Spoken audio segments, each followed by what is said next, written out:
The snow surrounding the Hinterkaifeck farmhouse told a story that defied physics.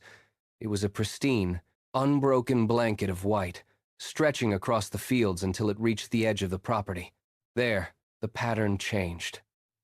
A set of deep, heavy boot prints cut through the drifts, eyes fixed on the porch, sharp and purposeful. There was nothing. No exit path, no return marks. The trail simply began in the middle of the field and ceased to exist at the doorway. A neighbor stared at the ground, breath hitching in the freezing air, waiting for a continuation that never appeared.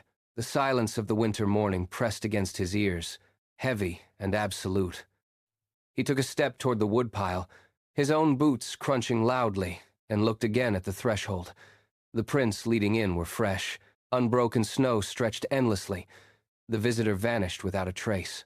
It was still there, somewhere within the structure, waiting for the doors to be opened. The isolation of the farm was no longer just a matter of geography. It was a trap. The terror did not begin with a scream, but with paper. Every morning, a stack of newspapers appeared on the doorstep, folded precisely, despite no delivery person ever crossing the snow. The family brought them inside, hands trembling, searching for a signature or a sign of the intruder, but found only blank pages or outdated headlines. Then, the ceiling began to speak. It started as a faint night scratching above, a rhythmic drag. It sounded like fingernails against dry timber, moving slow, deliberate, and always just out of sight. The family stopped moving through the rooms with ease. They walked near the center of the floors, avoiding the corners and the shadow-drenched walls. Every time a floorboard creaked under their own weight, they froze, waiting for the answering sound from the attic. It never came. Instead, eyes watched. The house felt heavy. The walls felt thin, porous, and entirely compromised.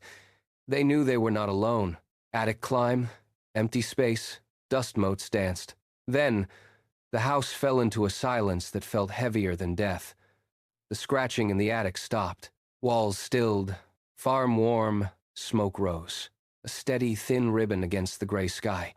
They checked the barn, expecting the worst, and found the cattle fed and watered, the animals shifting restlessly in their stalls. The stove inside the kitchen continued to burn, radiating heat into rooms that had been emptied of life. It was an impossible domesticity. Plates sat on the table with unfinished meals, the food cold and untouched. The clock on the wall ticked with mechanical precision, marking time for people who were no longer there to hear it. Rumors began to crawl through the village like frost. People whispered at the edge of the property, afraid to step closer, watching the windows for a flicker of movement that never came. The family was gone, yet the house refused to acknowledge their absence. It stood as a hollow shell, maintaining the routines of the living while the air inside grew stale and stagnant. The townspeople stood by the fence, clutching their coats, realizing that the farmhouse had become a tomb that still demanded to be fed. The heavy sliding door of the barn groaned as the neighbors forced it open, the sound echoing across the frozen yard. They stepped into the dim, straw-choked interior, expecting nothing but the smell of livestock and damp hay. Instead, they found the silence of the grave. The bodies were there, arranged with a deliberate, haunting precision that defied the chaos of a struggle. They were layered, tucked into the shadows, a tableau of cold limbs and frozen features. The discovery shattered the stillness of the afternoon. As investigators arrived and the reality of the scene took hold, a deeper horror emerged. Dust tracks whispered the killer's 7-day stay. Killer watched neighbors, hid in attic. The realization hung in the air, thick and suffocating. It was a calculated, phantom killer stalked between life and death, leaving behind a scene of such calculated cruelty that the men who found them could not speak. The barn was no longer a place of work, but a monument to a predator who had made their home his own. The investigation dragged on for years, a futile attempt to map the mind of a ghost. Over 100 suspects were questioned, their alibis checked and discarded, cold trail, house lost to time. Then, years later, the silence broke. During a renovation, workers pried up the floorboards and found it, a rusted tool, heavy with age, devoid of prints or purpose. It was the missing piece to a puzzle that had long since been buried.